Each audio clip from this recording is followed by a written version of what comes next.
History is truly at a turning point. Global energy systems, food systems, and supply chains will be deeply affected. In times of crisis, the role of governments is more important and more relevant than ever. The profound challenges to mankind, such as climate change, are globally interconnected and require collaborative responses.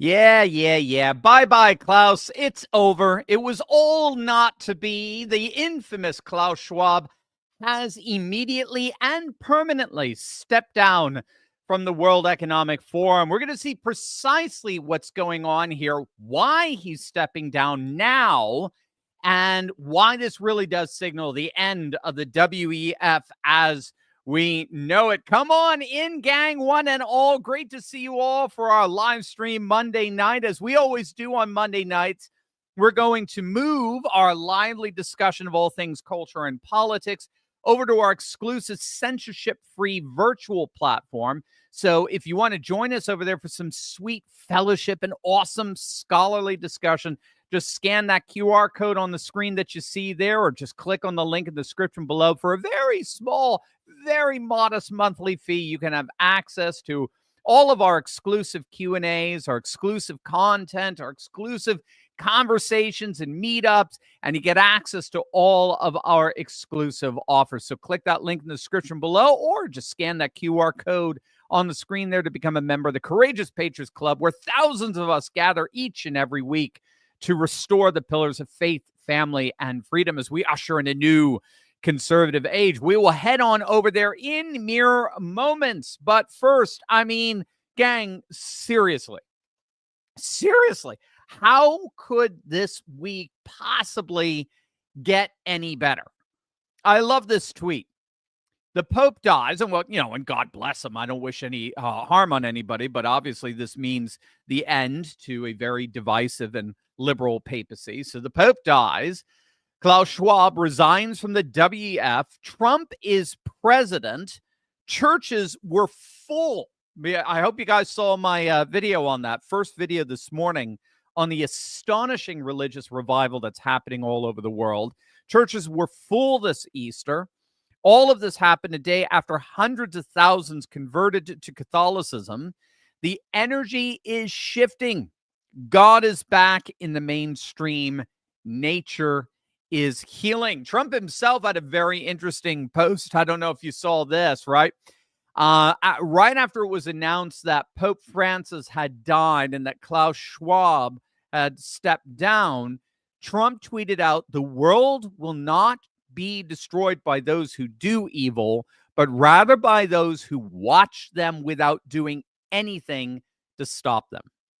The world will not be destroyed by those who do evil, but rather by those who watch them without doing anything to stop them. Very, very interesting timing on that tweet. So it is true. Klaus Schwab has officially resigned from the World Economic Forum, the WEF. This is huge. This is big news. Schwab, he's not just the WEF founder. He's been the head of the WEF now for 50 years. It started back in 1971. And that's when he introduced this whole concept that has been the defining mark of the WEF, called stakeholder capitalism, right? We've talked about that on a number of videos, stakeholder capitalism. And that's this notion, it's generally presented as very benign, ethical economic system in which corporations are oriented to serve the interests of the general population at large, not just their investors, not just their stockholders. Because as Schwab would say, we're all stakeholders. We all have a common interest or concern in a more just, fair, and equitable society. And to that end, Schwab orchestrated a world order where bureaucrats and billionaires, corporations and governments teamed up to basically redefine society as a globalist neo-feudal system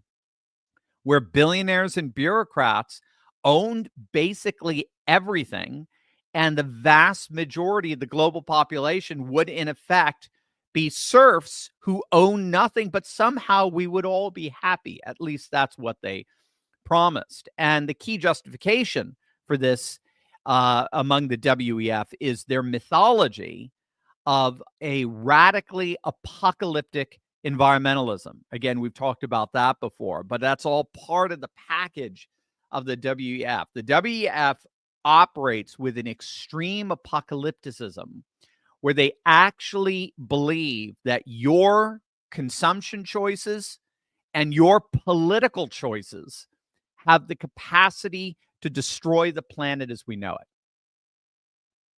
You got to let that hit you. If you understand that, then virtually everything the WEF does make sense. They have convinced themselves, or at least they're just part of their propaganda, well, or in both, that your consumption choices and your political choices have the capacity to destroy the planet and life as we know it. And so that, in effect, is what the WEF is all about. It's all about, in the end, controlling both your consumer choices as well as your political choices so as to make sure you don't destroy the planet and that you promote social and cultural equity in the process.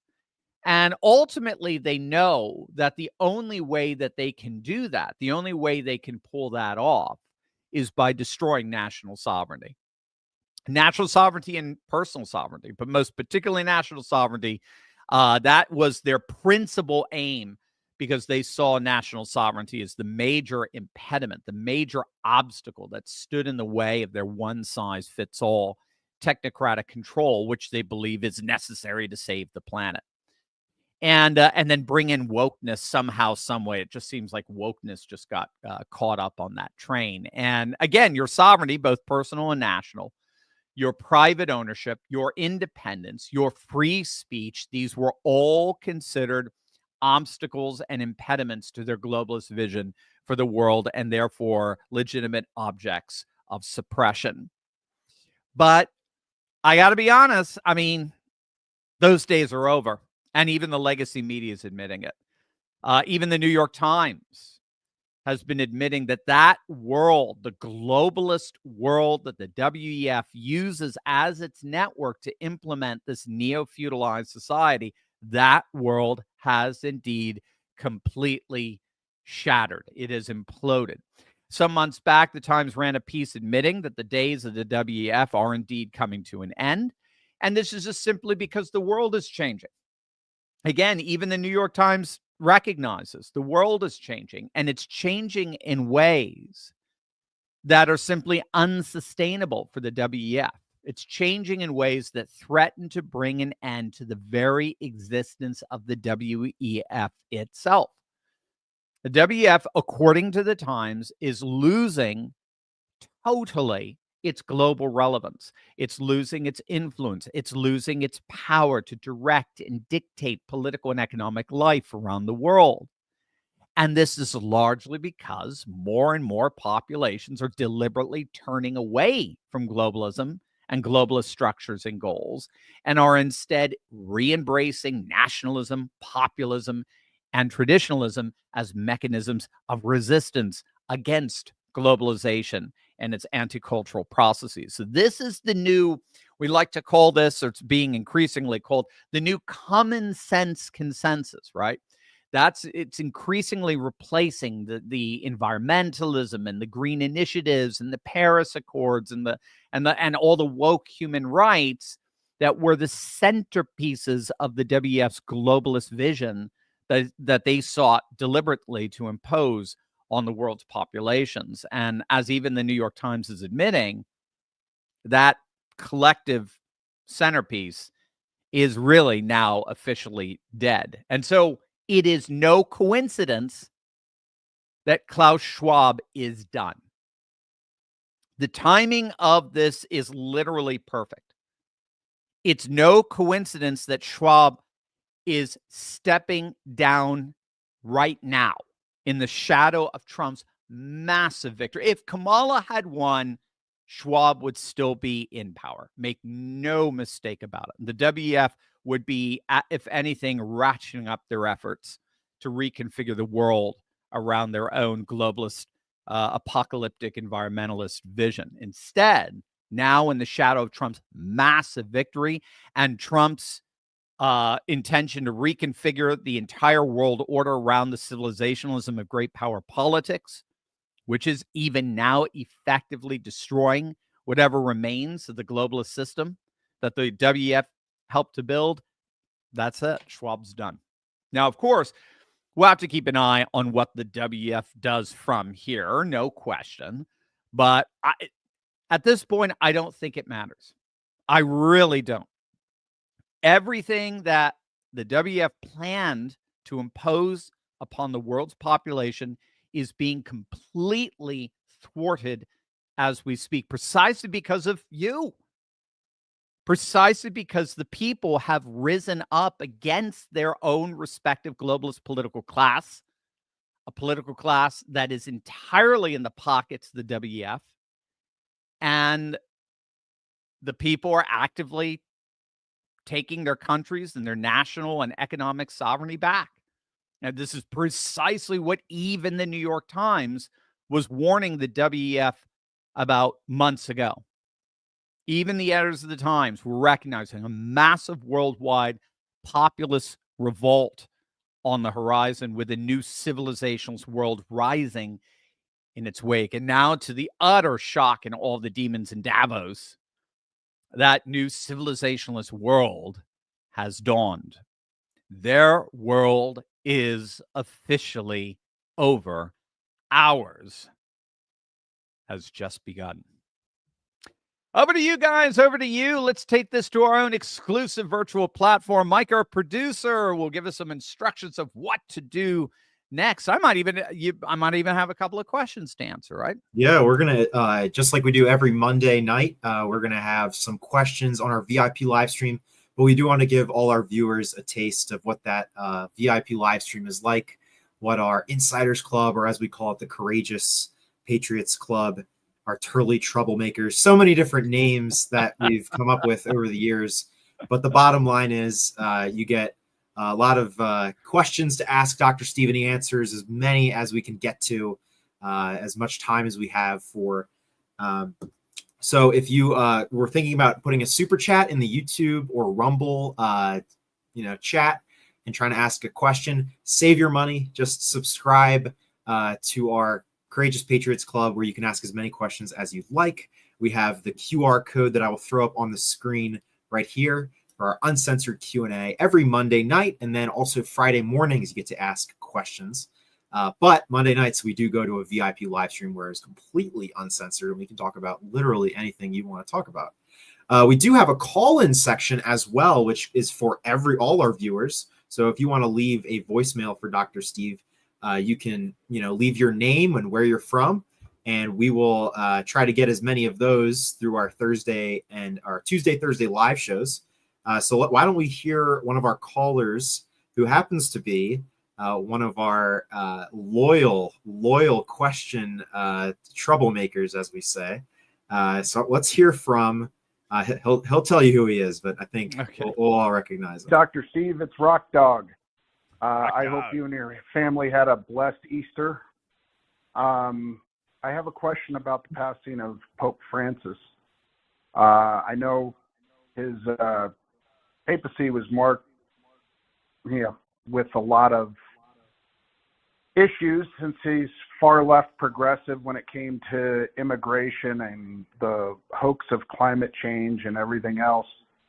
But as an Orthodox Christian, my question for you, since I'm a Catholic, I would like to see our new Pope be one like John Paul II, that would want to restore and even make the relationship between the Catholic Church and the Orthodox Church even stronger, because I believe that as many people are flocking to Christianity, if the Orthodox and the Catholics were to strengthen their bond stronger than it's ever been, I think that would be nothing more than a positive benefit for Western civilization. I just wanted to know what you thought about that. Thanks, Dr. Steve. And again, I hope you and your family had a wonderful Easter weekend. Oh, thanks, Rock Dog, and you too. Yeah, that's awesome. It's a great question. No, I'm 100% for it. I'd love to see a kind of reunification. I just think we're stronger together, no question about it. There's significant differences between East and West, theologically, structurally, and so forth. But nevertheless, I think, who was it? Bartholomew and Benedict, if I recall, were in not too long ago. I thought it was about 15 years ago or so. We're really having some very fruitful and very deep discussions on what a kind of new realignment and what a reuniting would involve and what it would look like. So no, I'm absolutely with you. I love the fact that we got to celebrate Easter all together. The Orthodox, one of the differences is that in the Western Church, both Protestant and Catholic, the only requirement is to have a full moon after the Easter, after the spring equinox. So what is that? March 20th, March 21st, something like that. So you get your spring equinox, and then you get a full moon, which would have signified the Passover. And then you get the full first Sunday after that full moon. You hold your Easter, regardless of whether or not the Jews are celebrating Passover. Whereas the Orthodox wait for the Passover. It's got to be after spring, this equinox. It's got to be after the first full moon, because that will designate the 14th day of Nisan in the Jewish Passover tradition. But the Jews have to celebrate Passover. And so they did. So that's why oftentimes they're like a month apart or a couple of weeks apart. It has nothing to do with the calendar. A lot of people says, oh, they go, Orthodox hold to a different calendar. Well, yes, many Orthodox hold to what's called the Julian calendar, but we're all celebrating Easter on the exact same day as Orthodox, regardless if you're in a Gregorian calendar or a Julian calendar. So there are going to be some differences there. I would love to see it if we can always have our Easters the same. I doubt Orthodox would never. I don't think they would backtrack on the Passover, because they see the Passover as essential for literally this passing over of Old Covenant to New Covenant in the resurrection of Christ and how he passed over death for all of us. So absolutely, I think it'll be we're just stronger together, and I think there are a number of ways in which East and West, Catholic and Orthodox, can realign in such a way that strengthens. And hopefully the next Pope will be a traditionalist. This was the biggest problem, the biggest obstacle and the hurdle with Pope Francis, is that he was so left-wing, and that really turned off a lot of Orthodox and a lot of Orthodox leadership. So yeah, it would be wonderful to see. I know, just to wrap up on that, I know I follow a lot of Catholic apologists that argue for, different pro-life things, and they're very, very, very articulate. But they had to constantly just be explaining what the Pope was saying because of all. Oh yeah, I know. All religions lead to God. All that stuff that was all kind of okay. Why'd you say it like that? So. Yeah, they were right. They were constantly backtracking. Yeah. But that was, he was a very controversial figure, just in terms of how much he seemed to embrace liberalism. I mean, Olavo de Carvalho, the Brazilian philosopher, Catholic philosopher, thought he was just a full-blown communist. He had no love for him at all. So. Yeah, well, we're seeing a lot of comments talking about that in our chat. Yeah, he was more Marxist than Catholic. Yeah. Well, thank you so much for that call, Rock Dog. That probably means we won't be answering as many of your chat questions, just because we all got to hear your voice, and Dr. Steve spent a lot of time on that. But It was great to hear your voice. For those of you who don't know, Rock Dog has been a loyal member of our Courageous Patriots Club for a while now, and he is a constant in the chat. Yeah, So, yeah, a real leader. Yeah, a real yeah, leader in the community. it's great. Yeah. Yeah, it's great to have you as a Turley, a troublemaker, Rock Dog. If you guys would like to be a member of the Turley's Troublemakers Courageous Patriots Club, just scan that QR code right here or click the link below in the description, and you can join for like $10 a month. It's much cheaper than having to ask a super chat every time you want to ask a question. So we would love to have you. We are also today celebrating, I think, I don't know if this is a monthly thing, a yearly thing, but today is our celebration of all of our members. So we have a giveaway. We have signed MAGA hats from Dr. Steve. We have Dr. Steve's books, his most recent one, Fight, right here. We're going to be giving away all this stuff. Turley Talks, tumblers, the list goes on. Notebooks, all other books that Dr. Steve has written. So we will be giving those away in our VIP live stream after we transition over to there. So there is no better time to join the club and just slip in with the rest of the members and hope that you get that giveaway today. So we would love to see you over there. We do have a super chat. Oh, guys, I told you, just become a member. It's seriously, it's so much cheaper, but we appreciate it. Deanra, TG Conservative Walton comments, I guess. WEF effed around and found out, and now they want sympathy. Thank you for the $2. That's right. They effed around and found out. That's right. That's right. Yeah, and they did.